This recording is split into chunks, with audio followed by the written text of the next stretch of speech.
Hello guys, welcome to my channel educational resource. आज हम इस वीडियो में जुडिशल रिस्ट्रेंट के बारे में बात करेंगे। ठीक, तो अभी तक जिसने मेरी वीडियो को अभी तक लाइक एंड सब्सक्राइब नहीं किया तो प्लीज़ लाइक एंड सब्सक्राइब करें, जिससे मेरे नोटिफिकेशंस आप तक पहुंचते रहें। आइए वीडियो को स्टार्ट करते हैं। जैसे कि मैंने अपनी पुरानी वीडियो में जुडिशल एक्टिज्म के बारे में पढ़ाया था, उसके बाद टॉपिक आता है जुडिशल रिस्ट्रेंट। मतलब ये दोनों में डिफरेंस मोस्टली पूछे जाते हैं। ठीक, तो अगर वो वाली वीडियो अगर किसी ने नहीं देखी हो तो प्लीज़ पहले उसको देखें, फिर उसके बाद इस वाली वीडियो को समझें। ठीक है, तो आइए वीडियो को स्टार्ट करते हैं। जुडिशल रेस्ट्रेंट का मतलब क्या होता है? तो judicial restraint is a theory of judicial interpretations that extends जज to limits the exercise of their own power.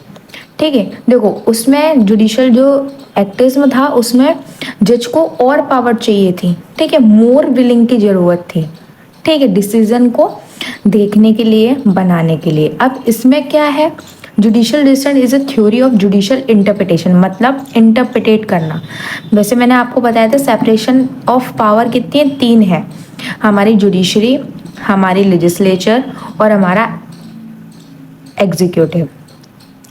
तो जुडिशरी का क्या पावर है, जुडिशल रिस्ट्रेंट का क्या काम है? जो एग्जीक्यूटिव और जो लेजिस्लेचर है वो अगर कोई भी लॉ बनाते हैं उनको इंटरप्रिटेट करना किसका काम है? जुडिशल रिस्ट्रेंट का काम है। ठीक है, किस चीज को क्या करने का? इंटरप्रिटेट करने का। ठीक है, डेट इनक्रोसेस द जजेस to limit their exercise in their own power. उनके पास खुद को, जज को खुद को ओन पावर आ जानी चाहिए इंटरप्रिटेट करने के लिए। ठीक है, ये लॉ सही बना है, नहीं बना है, किसके हित के लिए बना है। अगर सिटीजन के लिए बना है तो वो जो लॉ बना है वो एक्चुअल में कोई का जो ह्यूमन के राइट्स के जो वायलेशन, उनका वायलेशन तो नहीं हो रहा है। ठीक है, तो उस चीज में किसको पावर है? जज को पावर है उन लॉ को इंटरप्रिटेट करने की। ठीक है, अगर कोई कानून सही नहीं बना है उसको वॉइड करने की, शून्य करने की किसको पावर है? जुडिशरी को। जज को पावर है उस चीज को इंटरप्रिटेट करने की। ठीक है, यही इसका मतलब है। वहां जुडिशल एक्टर्स में था, उनको मोर पावर, मतलब मोर विलिंग, जरूरत है जज को और एक्टिव होने की, और यहाँ का काम है इंटरप्रिटेट करना। जुडिशल रिस्ट्रेंट में काम था उनका इंटरप्रिटेट करना, लॉ को इंटरप्रिटेट करना। ठीक, इसमें मैंने इन शॉर्ट में लिखा है इंटरप्रिटेट द लॉ करना, मतलब जो जो लॉ है, जो कानून है उसको इंटरप्रिटेट करना। इन शॉर्ट में एक छोटा सा वर्ड यूज हो रहा है, इंटरप्रिटेट द लॉ। ठीक, judicial restraint help in the preserving of प्रिसिफाइंग a balance among their 3 branches of the government, judiciary, executive, legislature। Government की जो 3 ब्रांचेस है जो मैं समझाई थी, जुडिशरी, एग्जीक्यूटिव, लेजिस्लेचर, उसको बैलेंस करना। ठीक है, किसका काम है?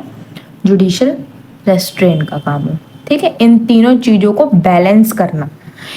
किसी एक के पास ज्यादा मोर पावर नहीं होनी चाहिए, तीनों ब्रांचों में बराबर का बैलेंस होना चाहिए, तभी काम जो गवर्नमेंट है तभी वो सरवाइव कर पाएगी।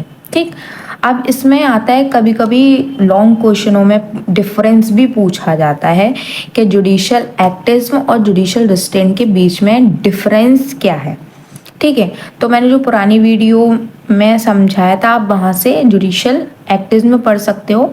ठीक है, मेरे चैनल पे जाके सब्सक्राइब करें और उसको वहाँ आप चेक कर सकते हैं जुडिशल एक्टिज्म क्या होता है। अब जुडिशल रिस्ट्रेंट, इन दोनों में डिफरेंस हम समझते हैं। जैसे कि जुडिशल एक्टिज्म क्या है? Look beyond the original intent of the framers. ठीक है, मतलब जो जुडिशल एक्टिज्म है वो क्या कर सकता है? बियॉन्ड जा सकता है, किसके? जो ओरिजिनल इंटेंट, मतलब जो भी लॉ बनता है उसके बियॉन्ड जा सकता है। ठीक है, और जुडिशल रिस्ट्रेंट क्या करता है? Look to the original intent of the constitution. ये बियॉन्ड जा सकता है, ये ओरिजिनल चीजों को देखता है। ठीक है, लूजली इंटरप्रेट, इसका ओनली काम लूजली करना है, मतलब धीरे धीरे सॉफ्ट तरीके से, नो हार्ड वर्क, ओनली जो जज है उसको एक्टिव होना चाहिए, मोर विलिंग होनी चाहिए। और जुडिशल रिस्ट्रेंट का क्या काम है? Follow the strict interpretation of the constitution. Constitution के जो लॉ हैं, जो आर्टिकल्स हैं, उनको इंटरप्रिटेट करना। ठीक है, सही बना है, नहीं बना है, जो ह्यूमन राइट्स है, क्या क्या वॉयलेशन हो रहा है, इसका काम है स्ट्रिक्ट लॉ इंटरप्रेट करना, स्ट्रिक्टली करना। ठीक है, कोई भी लूज काम नहीं, ओनली हार्ड लॉ बनाना, सबके हित के लिए बनाना। ठीक है, कोई भी डिस्क्रिमिनेशन नहीं होना चाहिए, सब फीमेल मेल सब लोगों के लिए लॉ सब बराबर होना चाहिए। तो ये हमारे छोटे से 2 पॉइंट्स थे जो जुडिशियल एक्टिज्म और जुडिशियल रिस्ट्रेन के बारे में थे। ठीक है, और जुडिशियल एक्टिज्म का मतलब मैंने आपको बता दिया था, वहाँ मोर विलिंग होनी चाहिए जज के लिए, और जुडिशियल रिस्ट्रेन का मतलब होता है इंटरप्रेटेट द लॉ। ठीक, जुडिशियल रिस्ट्रेन का मतलब मैंने आपको समझा दिया, मोस्टली क्या करता है, इंटरप्रेटेट करता है किसको, लॉ को। ठीक है, किसके पास पावर है, जज के पास ओन पावर। ठीक है, तो ये हमारा टॉपिक कंप्लीट होता है जुडिशियल रिस्ट्रेन और जुडिशियल एक्टिज्म। अगर वीडियो पसंद आई हो तो प्लीज़ लाइक और सब्सक्राइब करें। Thank you for watching.